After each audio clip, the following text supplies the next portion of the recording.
Hello, everyone. Welcome back. All right, today we have chapter 26. The Story Club is formed. Junior Avonlea found it hard to settle down to humdrum existence again. To Anne in particular, things seemed fearfully flat, stale, and unprofitable after the goblet of excitement she had been sipping for weeks. Could she go back to the former quiet pleasures of those faraway days before the concert? At first, as she told Diana, she did not really think she could.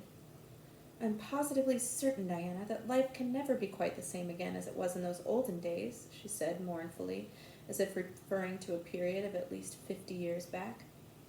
"Perhaps after a while I'll get used to it, but I'm afraid concerts spoil people for everyday life. I suppose that is why Marilla disapproves of them. Marilla is such a sensible woman.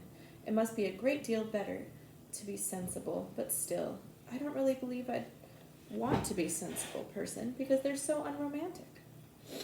Mrs. Lynde says there is no danger of my ever being one, but you never can tell.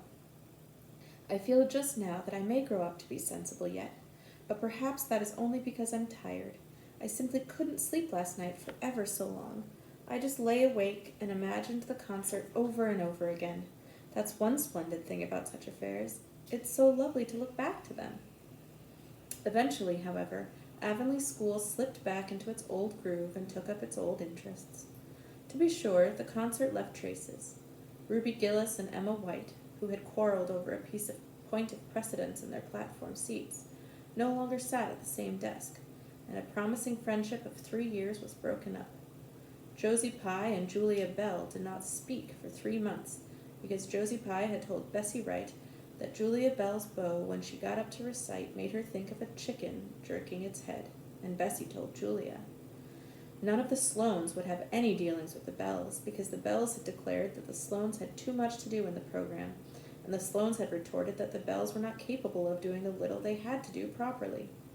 Finally, Charlie Sloane fought Moody Spurgeon McPherson, because Moody Spurgeon had said that Anne Shirley put on airs about her recitations, and Moody Spurgeon was licked. Consequently, Moody Spurgeon's sister, Ella May, would not speak to Anne Shirley all the rest of the winter. With the exception of these trifling frictions, work in Miss Stacy's little kingdom went on with regularity and smoothness. The winter weeks slipped by. It was an unusually mild winter, with so little snow that Anne and Diana could go to school nearly every day by way of the birch path. On Anne's birthday, they were tripping lightly down it, keeping eyes and ears alert amid all their chatter, for Miss Stacy had told them that they must soon write a composition on "A Winter's Walk in the Woods," and it behooved them to be observant. "Just think, Diana, I'm 13 years old today," remarked Anne in an odd voice. "I can scarcely realize that I'm in my teens. When I woke this morning, it seemed to me that everything must be different. You've been 13 for a month, so I suppose it doesn't seem such a novelty to you as it does to me. It makes life seem so much more interesting. In 2 more years, I'll be really grown up. It's a great comfort to think that I'll be able to use big words then without being laughed at." "Ruby Gillis says she means to have a beau as soon as she's 15, said Diana. "Ruby Gillis thinks of nothing but beaux," said Anne disdainfully. "She's actually delighted when anyone writes her name up in a take notice, for all she pretends to be so mad. But I'm afraid that is an uncharitable speech.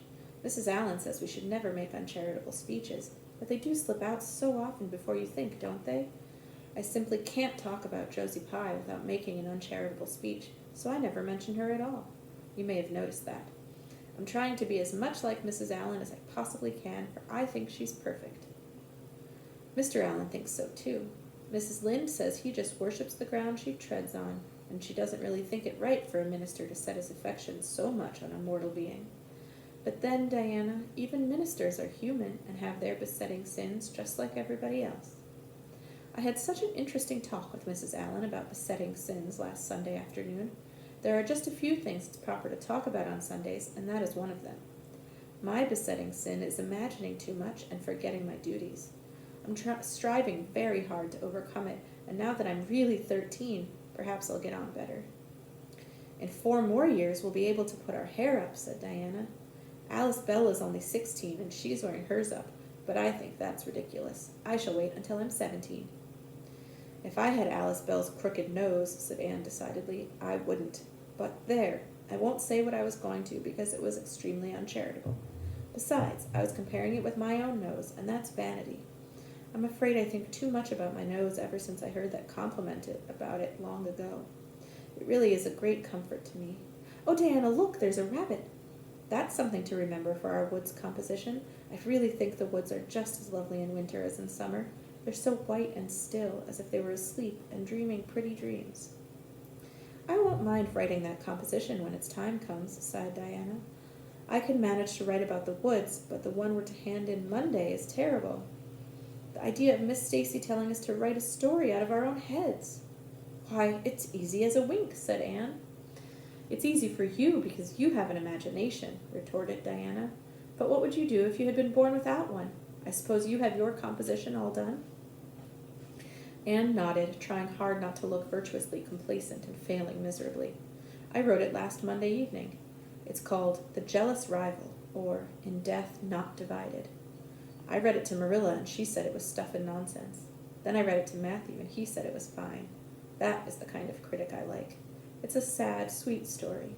I just cried like a child while I was writing it.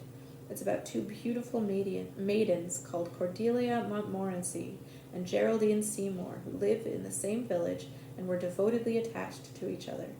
Cordelia was a regal brunette with a coronet of midnight hair and duskly flashing eyes. Geraldine was a queenly blonde with hairs like spun gold and velvety purple eyes.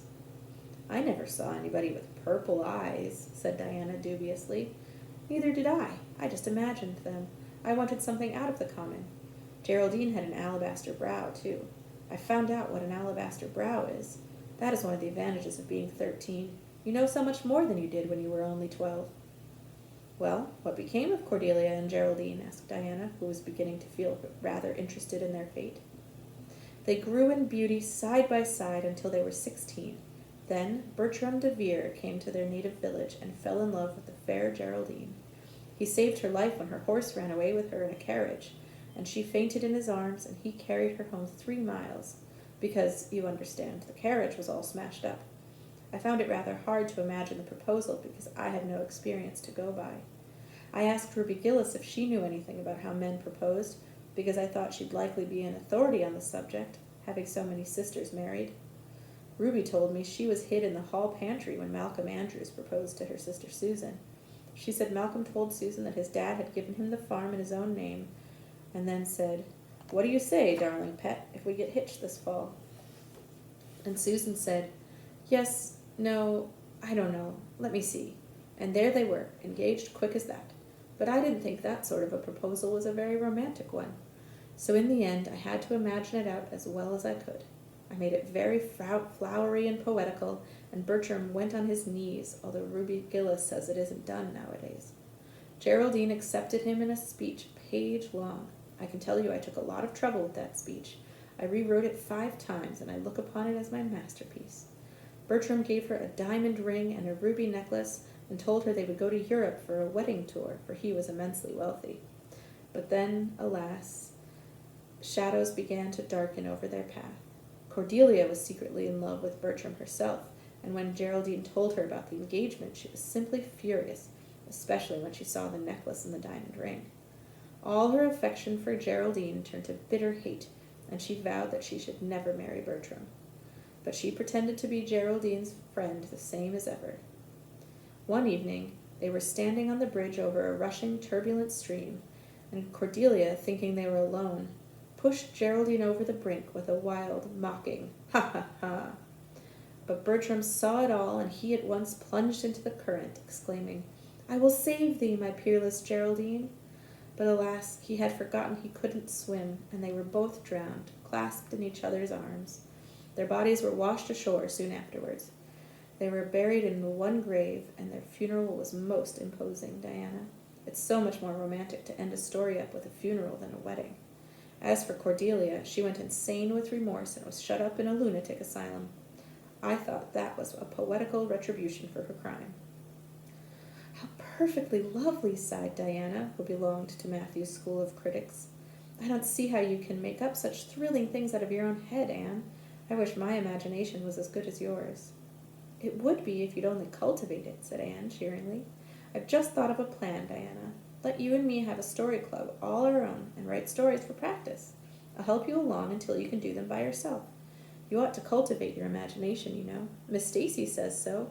Only we must take the right way. I told her about the haunted wood, but she said we went the wrong way about it in that.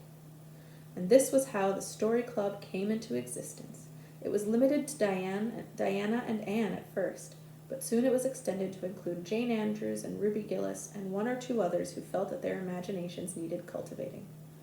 No boys were allowed in it, although Ruby Gillis opined that their admission would make it more exciting, and each member had to produce one story a week. It's extremely interesting, Anne told Marilla. Each girl has to read her story out loud and then we talk it over. We are going to keep them all sacredly and have them to read to our descendants. We each write under a nom de plume. Mine is Rosamond de Montmorency. All the girls do pretty well. Ruby Gillis is rather sentimental. She puts too much lovemaking into her stories, and you know too much is worse than too little. Jane never puts any because she says it makes her feel so silly when she has to read it out loud. Jane's stories are extremely sensible, and then Diana puts too many murders into hers. She says most of the time she doesn't know what to do with the people, so she kills them off to get rid of them. I mostly always have to tell them what to write about, but that isn't hard, for I have millions of ideas. I think this story writing business is the foolishest yet, scoffed Marilla. You'll get a pack of nonsense into your heads and waste time that should be put on your lessons. Reading stories is bad enough, but writing them is worse. But we're so careful to put a moral into them all, Marilla, explained Anne. I insist upon that. All the good people are rewarded, and all the bad ones are suitably punished. I'm sure that must have a wholesome effect. The moral is the great thing. Mr. Allen says so. I read one of my stories to him and Mrs. Allen, and they both agreed that the moral was excellent, only they laughed in the wrong places. I like it better when people cry. Jane and Ruby almost always cry when I come to the pathetic parts. Diana wrote her Aunt Josephine about her club, and her Aunt Josephine wrote back that we were to send her some of our stories. So we copied out 4 of our very best and sent them. Miss Josephine Barry wrote back that she had never read anything so amusing in her life. That kind of puzzled us because the stories were all very pathetic and almost everybody died. But I'm glad Miss Barry liked them. It shows our club is doing some good in the world. Mrs. Allen says that ought to be our object in everything. I do really try to make it my object, but I forget so often when I'm having fun. I hope I shall be a little like Mrs. Allen when I grow up. Do you think there's any prospect of it, Marilla? I shouldn't say there was a great deal, was Marilla's encouraging answer. I'm sure Mrs. Allen was never such a silly, forgetful little girl as you are. No, but she wasn't always so good as she is now, either, said Anne seriously. She told me so herself. That is, she said she was a dreadful mischief when she was a girl, and was always getting into scrapes. I felt so encouraged when I heard that. Is it very wicked of me, Marilla, to feel encouraged when I hear that other people have been mad and mischievous?